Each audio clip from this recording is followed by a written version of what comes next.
Ya, selamat pagi, selamat siang, selamat sore, selamat malam kepada penonton yang akan menonton video ini.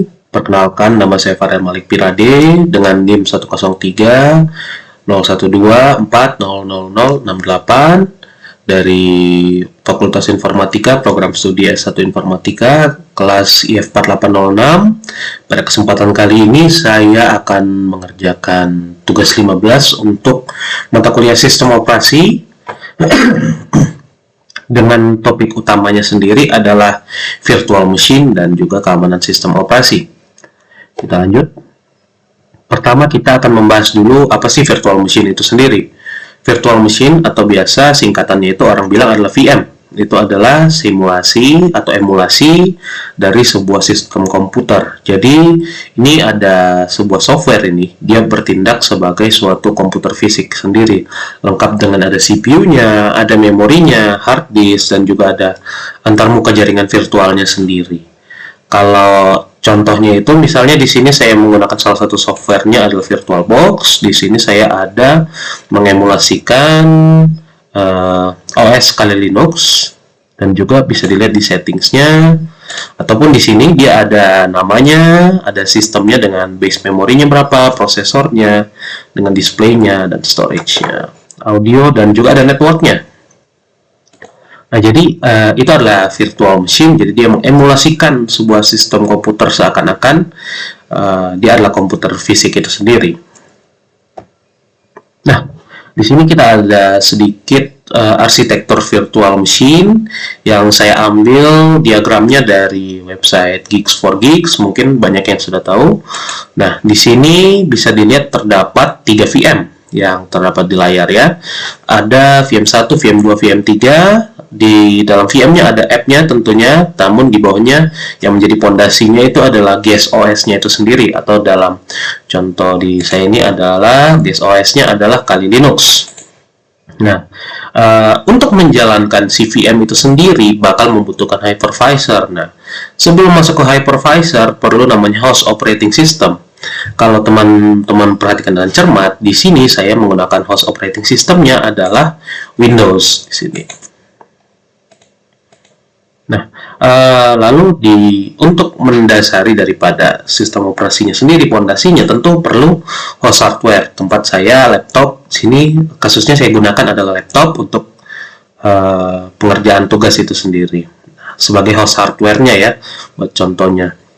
Tapi kita bakal lebih detail lagi menyangkut tugas-tugasnya, khususnya ke host operating system ini.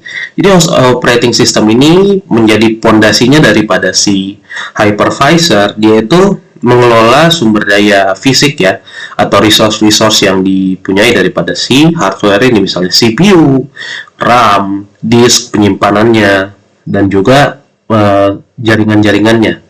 Nah, kita kemudian lanjut ke bagian hypervisor. Hypervisor itu biasa nama lainnya adalah VMM atau Virtual Machine Monitor. Nah, bahasa Indonesia ya monitor mesin virtual. Nah, hypervisor ini perangkat software, atau mungkin teman-teman biasa kenal dengan firmware, nah, yang menciptakan dan menjalankan daripada si VM-VM itu sendiri. Jadi kalau teman-teman biasanya kalau buat yang mengambil mata kuliah sistem operasi yang mencoba menjalankan VM, biasanya kalau hypervisornya tidak dinyalakan di bagian BIOS, nah biasa itu tidak akan bekerja. Bukan biasanya, berarti tidak pasti akan bekerja, karena hypervisornya ini sendiri menjadi pondasi untuk menjalankan VM-VM-nya ini. Kenapa dia harus menjalankan VM? Ada yang namanya abstraksi perangkat gitu. Abstraksi perangkat. Maksudnya abstraksi perangkat itu apa? Dia itu mengabstraksi perangkat keras fisik, atau menyederhanakan lah bahasanya. Menyederhanakan hardware, jadi dia punya ada antarmukanya sendiri. Jadi memudahkan si user, si app ya ini untuk menggunakan menyediakan daripada si sumber dayanya ini sehingga bisa dijadikan sumber daya virtual yang bisa digunakan di VM-VM, misalnya di sini. Nah, ini contohnya. Nah, kita masuk di GS OS. Nah, ini Guest OS ini sistem operasi yang kita install di virtual machine. Guest OS-nya ini bertindak secara independen ya, sendiri-sendiri. Mereka ini VM1 tidak mempengaruhi VM2 dan berlaku juga ke VM3. Nah, kita lanjut. Nah, jadi cara kerja sederhananya itu dari pertama si host OS itu akan menyediakan fondasi buat menjalankan hypervisor. Jadi dari hypervisor nanti akan mengambil si sumber daya atau si resource dari si hardware-nya itu akan dikelola sama host OS dan nanti bakal dipartisi ya, kalau tidak salah nama dipartisi jadi beberapa set sumber daya virtual itu sendiri, seperti yang bisa dilihat di contoh saya ini. Nah, dari setiap guest OS yang berjalan di VM-nya sendiri, nanti dia bakal menggunakan sumber-sumber daya yang tadi sudah saya perlihatkan oleh sama si hypervisor itu.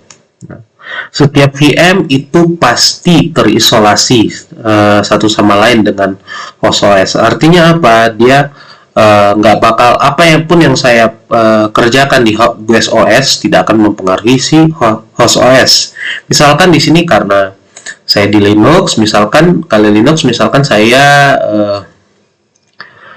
RMRF gitu untuk root foldernya. Nah, dia nggak bakal mempengaruhi daripada si host OS-nya ini.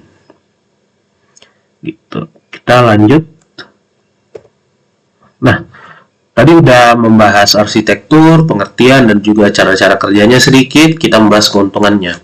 Apa sih untungnya kita memakai VM? Nah, biasanya VM ini kan banyak dipakai buat teman-teman yang bekerja di bagian IT, misalnya di bagian-bagian server. Nah, yang pertama itu adalah isolasi tadi, seperti yang saya sampaikan terakhir, yaitu sandbox safety istilahnya. Nah, jadi setiap VM ini dia berjalan di lingkungan yang terisolasi sendiri. Jika satu VM, seperti yang saya bilang tadi, jika satu VM mengalami masalah, misal terinfeksi malware atau kejadian-kejadian lain, nah VM lain dan host OS-nya itu juga bakal tetap aman. Yang kedua itu dia pasti mendukung sistem lama, dia mendukung sistem yang udah legacy system namanya. Jadi dia memungkinkan menjalankan sistem operasi atau aplikasi yang lebih tua, yang mungkin nggak kompatibel dengan host OS saya sekarang ini. Misalnya saya mau memakai Windows NT bisa gitu. Lalu yang ketiga adalah efisiensi sumber daya. Jelas dengan virtualisasi beberapa VM dapat berbagi satu set sumber daya dan perangkat keras fisik. Nah, jadi dia itu mengoptimalkan penggunaan CPU, memori, penyimpanan, dan mengurangi biaya perangkat keras dan energi. Seperti yang saya bilang tadi, banyak digunakan di bagian server-server yang tentunya biasanya itu tanpa UI ya. Nah, jadi dia itu efisien sumber dayanya, penggunaan CPU dan memorinya biasanya itu berkurang. Yang keempat, portabilitas dan juga snapshots. Nah, jadi VM ini gampang dipindahkan dari satu server fisik ke server lain. Terus juga ada fitur lainnya namanya itu snapshot. Ya, snapshot seperti pengertiannya sendiri, foto itu adalah menyimpan, kita memfoto ke si virtual machine-nya ini dalam suatu titik tertentu. Misalnya sebelum saya menginstal suatu aplikasi atau dependensi lain, atau misal saya melakukan suatu hal tertentu, saya save terlebih dahulu istilahnya. Nah, menyimpan snapshot, jadi itu bisa menjadi backup jikalau misal apa-apa terjadi ke si guest OS yang sekarang di VM tersebut. Nah, itu bisa anggapannya jadi backupnya lah gitu. Jadi gampang nanti buat recovery-nya. Kita lanjut. Nah, di sini kita akan masuk ke tipe-tipe hypervisor. Ada dua tipe hypervisor. Yang pertama itu tipe pertama adalah bare metal. Sesuai namanya, bare metal hypervisor ini berjalan langsung di atas hardware tanpa memerlukan host OS ya. Bertindak sebagai sistem operasi ringan yang mengelola sumber daya perangkat keras dan mendistribusikannya ke VM-VM lain. Kelebihannya tentunya kalau langsung di hardware itu pastinya performanya tinggi.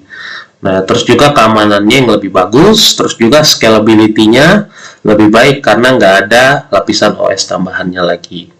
Contohnya yang biasa orang gunakan itu buat server-server biasanya VMware, ESXi, atau biasanya ada juga Hyper-V, atau kalau mungkin teman-teman yang lumayan kenal dengan Linux, ada namanya KVM, Kernel Based Virtual Machine, ada juga namanya Citrix Xen Server. Nah, contoh kasus penggunaannya itu adalah di pusat data, ada server enterprise, atau cloud, nah yang membutuhkan pasti performa, terus juga keandalannya pasti perlu yang maksimal. Kita masuk ke tipe 2, yang tipe hypervisor yang kedua yaitu hosted. Jadi, yang ini, yang saya gunakan ini, si VirtualBox, itu adalah tipe kedua, tipe yang hosted. Nah, jadi hypervisornya ini berjalan sebagai aplikasi di atas si host OS-nya tadi, seperti yang saya contohkan di diagram ini. Nah, guest OS-nya ini berjalan sebagai proses di dalam sistem operasi host.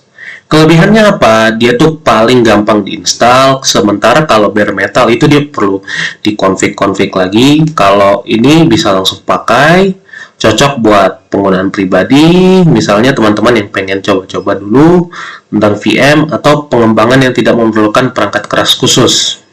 Contohnya ini, kayak tadi VirtualBox, baru ada juga VMware Workstation, baru ada Parallel Desktop.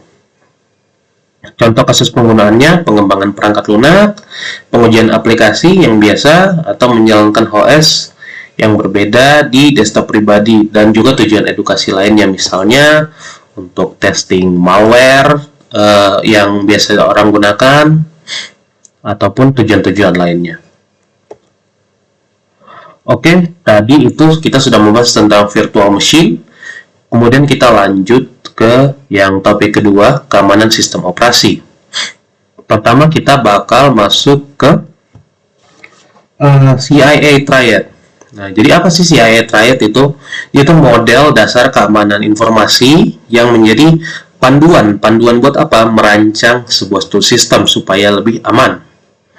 CIA itu kepanjangannya yang pertama adalah confidentiality atau kerahasiaan, I-nya itu integrity, integritas, dan E-nya itu availability atau ketersediaan. Maksudnya apa? Kita mulai yang pertama dulu dari confidentiality atau kerahasiaan. Itu dia memastikan informasinya itu hanya dapat diakses oleh orang-orang yang berwenang aja. Nah, jadi nggak bisa diakses oleh sembarang orang.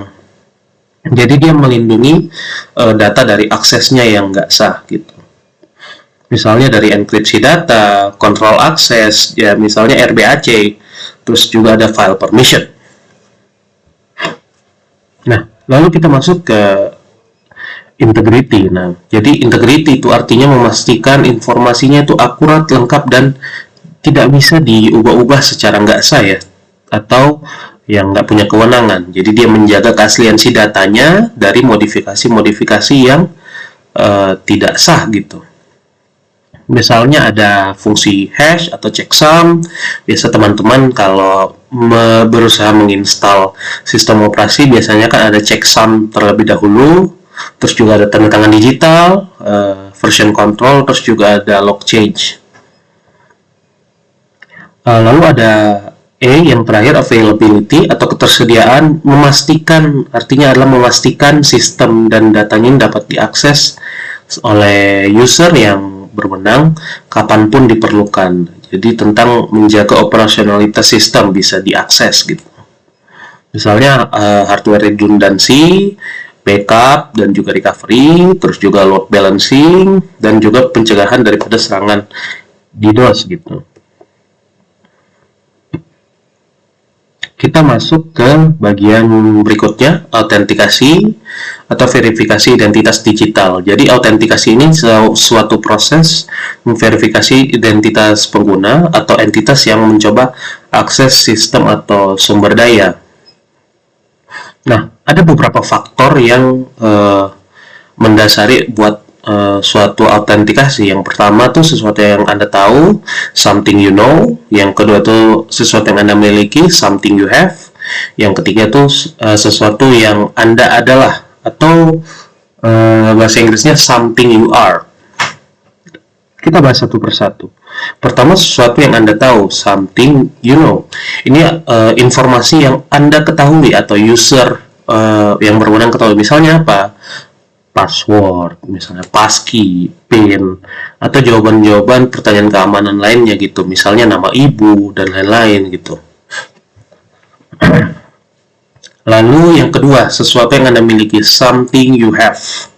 Something you have ini adalah objek fisik yang user yang berwenang punya. Misalnya papan keamanan, hardware token, atau kartu pintar, atau biasanya kalau atau biasa juga bisa smartphone untuk aplikasi kode OTP melalui SMS biasa dikirimkan kan ya untuk login gitu. Atau bisa juga aplikasi lain misalnya kayak Authenticator, misalnya kayak Google Authenticator gitu. Yang ketiga, sesuatu yang Anda adalah, something you are. Ini karakteristik biometrik unik si user yang berwenang. Misalnya kayak fingerprint, sidik jari, terus juga face recognition, pengenalan wajah, suara, ataupun iris mata gitu. Lalu di sini ada MFA, Multi-Factor Authentication, yang sekarang marak digunakan untuk pengamanan daripada software-software maupun website itu sendiri. Nah, jadi MFA ini menggabungkan dua atau lebih faktor autentikasi dari kategori yang berbeda ini, yang tiga-tiga ini udah kita bahas tadi, untuk meningkatkan keamanan secara signifikan untuk suatu software yang mungkin Anda gunakan. Bahkan jika ada satu faktor yang terkompromi, jadi si penyerang ini perlu faktor lain lagi untuk mendapatkan akses. Salah satu contohnya itu adalah yang baru-baru ini saya coba adalah di Discord. Nah, karena kalau di Discord kan kita perlu login pertama pasti menggunakan username atau email dan juga dengan passwordnya. Untuk password sendiri pasti gampang dibobol karena biasanya orang-orang membuat password dengan list-list tertentu, word list yang tentunya banyak sudah tersebar gitu. Nah, kalau kita mengaktifkan fitur MFA, biasanya diberikan yang kedua itu passkey yang hanya bisa kita simpan sendiri saja, yang kita tidak boleh bagikan kepada siapapun. Lalu kita bisa menambahkan lagi autentikator atau software autentikator yang ada di HP. Biasanya bisa mengirimkan kode OTP, maupun kalau biasanya di Google Authenticator yang saya gunakan ini dia akan mengirimkan kode-kode angka yang akan berubah-ubah setelah beberapa waktu. Oke, setelah selesai dengan autentikasi, kita masuk dengan hash atau hashing. Fungsi hash dalam OS di sini. Jadi fungsi hash itu adalah algoritma matematika sebenarnya.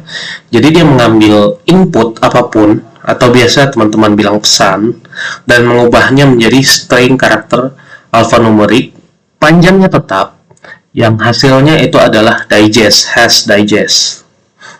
Nah, pertama, hash itu dia fungsinya satu arah. Sulit atau tidak mungkin untuk merekayasa balik atau reverse engineering input asli dari hash yang diberikan. Jadi kayak membuat sesuatu yang unik gitu. Nah, dia kayak tadi irreversible, tidak ada metode efisien untuk sekarang untuk mendapatkan data input asli dari input hash. Jadi tidak ada metode yang efisien. Kalau yang non efisien ya mungkin ada di situ. Lalu ada avalanche effect. Nah, apa itu avalanche effect? Jadi perubahan kecil aja dari suatu input, misalkan berubah aja satu karakter dari suatu inputnya, itu akan menghasilkan perubahan yang sangat besar dan tidak bisa diprediksi pada nilai hash outputnya. Kegunaannya apa? Biasanya kalau tadi yang saya sebutkan contohnya itu adalah checksum pada OS. Jadi dia itu verifikasi integritas satu file. Nah, ini bisa dilihat di PPT-nya. Salah satu penggunaan utama fungsi hash adalah memverifikasi integritas file. Nah, kalau Anda mengunduh sebuah file, misalnya teman-teman nggak ngunduh ISO suatu OS gitu. Jadi biasanya si provider itu seringkali menyertakan si hash-nya untuk teman-teman memverifikasi nanti apakah udah sama nilai hash-nya gitu. Dengan menghitung hash dari file yang diunduh dan kita bandingkan dengan nilai hash yang disediakan, jadi kita bisa pastikan paling tidak file yang teman-teman download atau unduh itu tidak rusak, tidak korup gitu, ataupun tidak ada perubahan selama proses unduhnya itu. Oke, kira-kira begitu saja presentasi singkat saya mengenai virtual machine dan juga keamanan OS untuk tugas 15 mata kuliah sistem operasi. Kalau ada salah kata maupun salah daripada penggunaan, silahkan, saya mohon maaf, mohon koreksinya.